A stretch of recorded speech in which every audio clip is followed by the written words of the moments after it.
Hola a todos, ¿qué tal? Bienvenidos a un nuevo vídeo en el canal y hoy por primera vez no vamos a hablar de una obra autoconclusiva, vamos a analizar la etapa de un autor en una colección. Hoy vamos a reseñar un pequeño arco argumental de apenas 4 números, en los que van del 413 USA al 416 y que recogen lo que se llamó las guerras troyanas aquí en España. Un pequeño arco argumental dentro del run de la etapa de Peter David en el increíble Hulk, que estuvo dibujado por Gary Frank. ¿Y por qué he decidido hablar de esto? Bueno, pues ¿por qué le he puesto por delante de la lista de lecturas, la pila de pendientes y cosas más actuales o cosas menos conocidas? En primer lugar, porque lo he leído hace poco, conseguí las grapas americanas, esta que estáis viendo, me hizo mucha ilusión. Esto no se publicó nunca en España en grapas. Hulk siempre ha vendido bastante mal en España. De hecho, Hulk fue la primera colección Forum que cerró por falta de ventas. Y durante mucho tiempo no se publicó esto de aquí, esta historia y todo el Hulk de Peter David salió o bien en el Marvel Twin One, en números de 48 páginas que reunían a dos colecciones, o bien en tomos de grandes sagas. Pero eso no es algo extraño. Muchas obras maestras, el Board Game de Miller salió de complemento de Spider-Man. En fin, las cosas del mercado. Pero bueno, una de las razones es porque lo he leído hace poco y me ha vuelto a encantar, he vuelto a ser un niño leyéndolo, y por otro, por una conversación que leí en un grupo de Facebook que empezó hablando de Donny Cates, que por lo visto está de moda ahora darle palos. Le llamaban el Snyder de Marvel. Y es que cuando leo esas cosas, bueno, que cada uno tiene su opinión, por supuesto. Las opiniones son como los culos, todo el mundo tiene uno y todo el mundo piensa que su culo es precioso, pero sinceramente comparar a Donny Cates, el único guionista que sabe qué hacer, que tiene alguna idea de guionizar, que queda en Marvel junto a Zdarsky, compararlo con Snyder, pues en fin, no es que jueguen en otra liga, es que juegan a deportes diferentes, pero bueno, opiniones. Y de ahí, pues ya sabéis cómo es esto del haterismo, pues pasó a criticar al Hulk de Peter David, porque hay gente que decía que esto no es su Hulk, que el Hulk que vale es el de Mantlo y Buscema. Se acaban a reducir la encrucijada, que es una muy buena historia, y yo puedo entender que sí, que la gente que creciera leyendo ese Hulk, el Hulk aplasta básico, pues leyera el Hulk de Peter David y bueno, le pareciera una aberración, una traición al personaje. Pero lo cierto es que el Hulk, en el momento en el que lo cogió Peter David, no le interesaba a nadie, simplemente era un personaje que se publicaba por prestigio de la editorial, por no cancelarlo, un personaje histórico, una de las creaciones de Stan Lee y Jack Kirby, pero que llevaba años sin rumbo. Nadie quería hacerse cargo de él, y bueno, después de el puntillazo que le metió Byrne, pues nadie quería acercarse. Pero bueno, antes de hablar de la saga en sí y comentar esto lo que estoy diciendo, como siempre, contexto. Como digo, el Hulk en aquellos años, estamos hablando a finales de los 80, principios de los 90, era una colección radioactiva. Nadie quería acercarse al personaje, nadie sabía qué hacer con él. Se le dio la oportunidad a John Byrne, que fue en el coleccionable Forum, el primer tomo, pues está dedicado al Hulk de Peter David, y creo que Panini lo ha vuelto a reeditar hace poco. Pero como siempre, Byrne dio la espantada. Byrne estaba aquí en tareas de Bobby Wittek, Kate Williams. El caso es que dio la espantada y dejó al personaje tirado, en fin, Byrne. Después de eso, pues cayó en las manos, nada menos, de Al Milgrom. Al Milgrom, guión y dibujo, toma ya. Pues, ¿qué podemos esperar? Pues la serie fue cayendo en ventas, en calidad, sin interesarle a nadie. Y el caso es que, bueno, Milgrom. El caso es que en este segundo tomo del coleccionable tenemos aquí a un numerito hecho por Peter David y Dwayne Turner. Peter David en aquel momento no era guionista, trataba de introducirse en la parte de guión, pero él trabajaba para el departamento de publicidad de Marvel.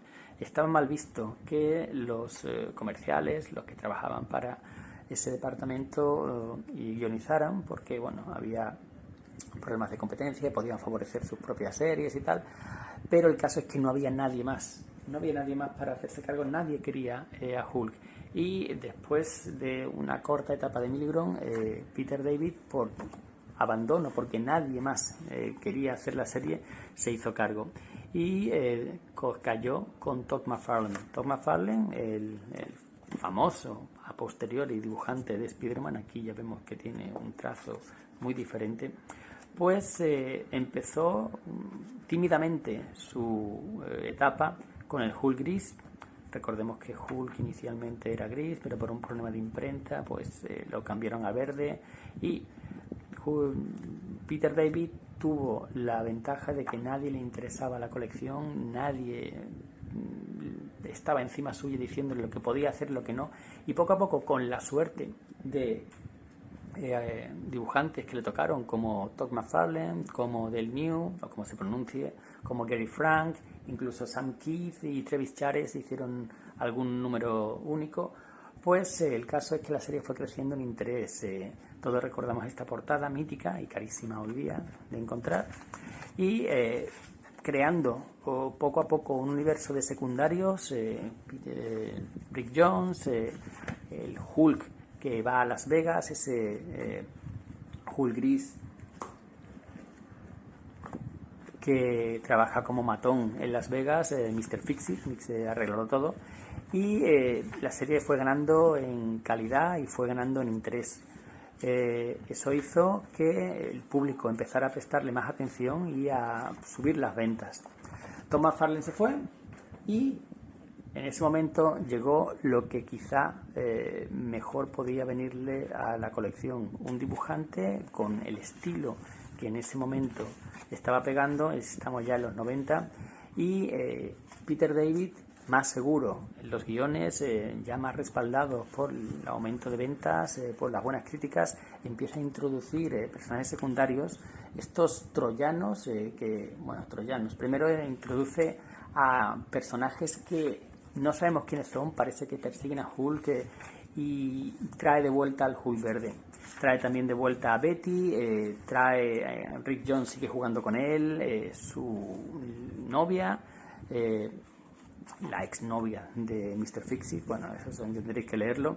Y la serie, como ya digo, ya va lanzada y creando una serie de personajes secundarios, de tramas secundarias, que poco a poco va cristalizando. Y cristaliza en, la fusión de esos Hulk.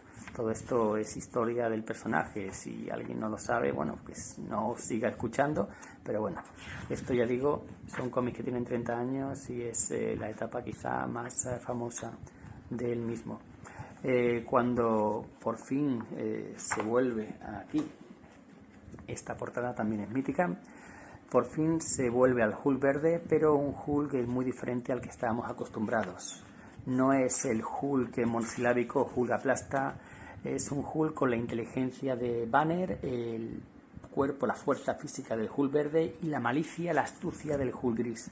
Es una fusión de los tres, que para ello utilizó a Doc Samson, el personaje, el psicólogo que saca Peter David siempre ha sacado petróleo con este personaje. Recordemos el número de Factor X en el que le psicoanaliza, y también semillas que había plantado Mantlo sobre el maltrato de su padre y tal. Todo ello lo usa aquí Peter David, creando algo nuevo y mejor, sí, mejor de lo que había. Después de esto, Hulk se convierte en líder de una organización. Esos miembros que habían ido surgiendo, estos personajes que nadie sabía exactamente quiénes eran, creación desde cero de Peter David, pues pone a Hulk, un personaje solitario por naturaleza, al frente como líder de una organización, el Panteón, seres con poderes que se dedican a mejorar el mundo, pero no cumpliendo al pie de la letra las leyes y las reglas. Introduce al personaje en un personaje que era básicamente Hulk aplasta en ciertos... este es el número de Travis Charest, que hay que ver lo que ha cambiado este hombre desde sus inicios. Bueno, en terrenos bastante pantanosos, como la guerra en este momento fue la guerra de Irak, la primera, la de George Bush padre, y aquí Peter David hace un crossover con Factor X en el que introduce a los personajes en ese teatro de guerra.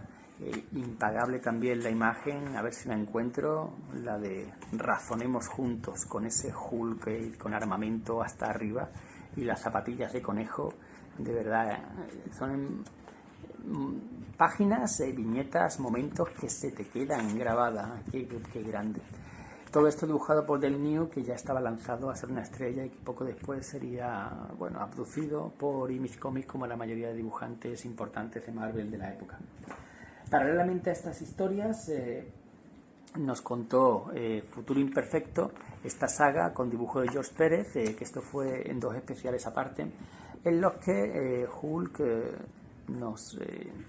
era abducido en un futuro en el que era uno de los únicos personajes con superpoderes y que se convertía en una especie de dictador, en el maestro que estuvo mucho tiempo abandonado, pero que últimamente ha tenido repercusión e importancia. De hecho, han dedicado una miniserie que tengo aquí gracias a mi amigo Javi Mira, que me lo ha regalado y que próximamente haremos reseña. Pero paralelamente a este futuro imperfecto se desarrolló estas guerras troyanas, que fue el culmen para mí, el culmen de la etapa de Peter David. A partir de aquí ya todo fue cuesta abajo. Ya su depresión provocada por el abandono de su mujer, las enfermedades, todo eso hizo que su escritura bajara mucho, aunque contó todavía con dibujantes potentes. Kubert tuvo un reinicio de la colección con él, un nuevo volumen, por lo menos aquí en España se salió así, pero ya no fue lo mismo, ya fue cuesta abajo. Pero esto fue para mí el gran final. ¿Y qué tenemos aquí? Pues las tramas que se habían ido plantando desde el principio, esos personajes, esos troyanos, personajes con poderes, cada uno muy diferente, con una personalidad muy marcada, muy bien desarrollado, y que no eran los típicos queremos salvar el mundo. Eran personajes que había un personaje gay, que en los 90 no eran tan frecuentes, nada frecuente. Veíamos su intento de ser aceptado por el resto, por su hermano, que con una homofobia patente, estaba muy bien definido, porque era un personaje que era bueno, positivo, era un héroe, pero a la misma vez no podía aceptar la homosexualidad de su hermano, y constantemente se veía eso en pequeñas pullas, en pequeñas bromas aparentemente inocentes, pero que denotaban el rechazo que le transmitía esa opción sexual. Tenemos esta chica enamorada y en relación con otro de los miembros del Panteón, pero que eso hace que otro de ellos, enamorada de ella también, sufra y ya no sabe qué hacer. Entre medios tenemos a Rick Jones, que está a punto de casarse con Marlo, su novia, y que tiene dudas. Y pues miembros de esa organización, que no aceptan que un extraño los dirija y que está maniobrando en las espaldas. Y cuando eso ocurre, llegan los troyanos, que de nuevo esto no aparece de la nada, esto no es un guión de Snyder. Se han ido plantando semillitas, estos personajes han ido surgiendo de aquí a allá en pocas páginas, en una viñeta, en un encuentro, pero parece que se ha quedado ahí. Pero no, aquí vuelven a cobrar una vieja deuda. En apenas 4 páginas crea una nueva civilización, no una nueva, antigua, pero que nunca había sido nombrada, los troyanos, que tienen frontera con los Shi'ar y que vienen a cobrarse una deuda en forma de matrimonio pactado. Hulk no está dispuesto a respetar pactos que afecten a su gente, así que se lanza al espacio. Hulk en el espacio, que no es su territorio natural, con este homenaje a Star Trek aquí en el cuadro de mandos. Los personajes dibujados por Gary Frank, ya veis un Gary Frank que tiene una capacidad innata para la expresividad facial y que está todavía muy alejado del Gary Frank que conocemos hoy día, que sigue siendo muy bueno, pero que solo hay que ver Doomsday Clock, pero que es mucho más oscuro, mucho más, aquí es luminoso, brillante y con unas escenas de acción espectaculares, homenajes a películas. Fijaos esto, Mark Hamill, Star Wars. Esto es una space opera con Hulk funcionando. Aparecen los saqueadores espaciales, aparece Estela Plateada, realmente dando al nivel del personaje. A veces tenemos la sensación de que Estela Plateada es un llorón, un llorica, pero es uno de los personajes más poderosos del universo Marvel y aquí lo demuestra. Pero lo que se roban la atención son estos troyanos, una civilización alienígena que ha tenido mucho que ver en el desarrollo de este panteón de estos seres con poderes y que aquí están dispuestos a hacer valer sus derechos.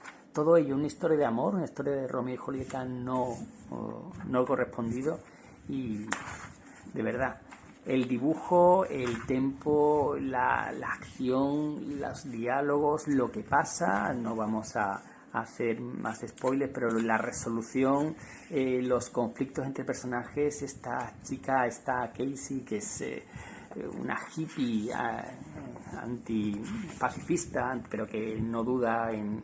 Bueno, ¿qué decir? Para mí el culmen de la etapa de Peter David en la colección, a partir de aquí, poco después, todo fue cuesta abajo, él mismo se encargó de desmontar ese gran castillo que había creado, ladrillo a ladrillo, número a número, él mismo se encargó de destruirlo. Pero bueno, después de esta etapa, de esta, mini saga, tenemos el epílogo en otro número mítico, la despedida de soltero de Rick Jones, de verdad divertidísima. Un Rick Jones que se casa y que invita a sus compañeros héroes y que es un número de los que ya no se hacen, de los personajes que van a la fiesta disfrazados con su uniforme, el Capitán América con un smoking y con su máscara, cosas que hoy día pues ya parecen absurdas, visto con los ojos del lector actual, pero que en aquel momento esto es lo que os decía, los dos personajes, uno que es gay, ¿a dónde vas? Voy a la despedida de soltero de Rick, pero ¿para qué vas a ir? Strippers, tíos viendo películas guarras, no es para ti, a ti no te gusta esto. Todo el tiempo metiéndole pullitas y el personaje dice, no puedes aguantar que sea gay, ¿verdad? Oh, no voy a llevar esta discusión otra vez, es tu elección, no es mi elección, es quien soy. Esto, que parece hoy día incluso infantil, esto en los 90 no era nada habitual. Es que aquí hay gente que parece que han descubierto los personajes gay y la lucha por los derechos LGTB en los últimos 2 años.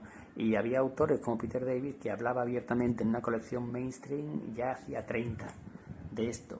Y bien hecho y sin fanservice y sin utilizar a personajes ya establecidos, creando desde cero otros y haciéndolo interesante. Aprende Bendis. Pero bueno, ¿qué decir? Pues despedida de soltero de los chicos, despedida de soltera de las chicas por otro lado. Por supuesto, esto es políticamente incorrecto, esto no se podría dibujar. Tenemos a Hulka, tenemos a Susan Storm, tenemos a Cersei, tenemos a... Y por otro lado tenemos a los chicos aquí en Strippers y un final que hay que leerlo. Y nada más, ha sido una gozada volver a leer esto. Por supuesto, el elemento nostalgia cuenta, pero aún así el nivel de guión, de dibujo, el tempo, lo bien medido que está la acción con el humor, con el desarrollo de los personajes, el desarrollo de las subtramas. Gary Frank a un nivel altísimo, poco después se iría. En fin, una de las mejores etapas de Hulk, una de las mejores etapas del personaje de la historia. Y qué más decir, que ahora va a salir en la versión Panini, en tomos, va a tardar bastante en llegar a esto es la mitad más o menos, un poco más, el 60 o el 70% de la etapa de Peter David, después el 30% restante ya es cuesta abajo, así que va a tardar bastante en llegar los tomos a esto. Mi consejo es que os hagáis con el coleccionable de Forum, que se puede encontrar por entre 90 y 110 euros, y es más barato de 90, pues ya es un buen precio y vais a tenerlo todo a bastante barato y con el papel con el que estos números salieron, papel poroso de poca calidad, nada que ver con el brilli que le va a meter probablemente Panini y que desvirtúa totalmente los colores. Nada más, un saludo y hasta la próxima.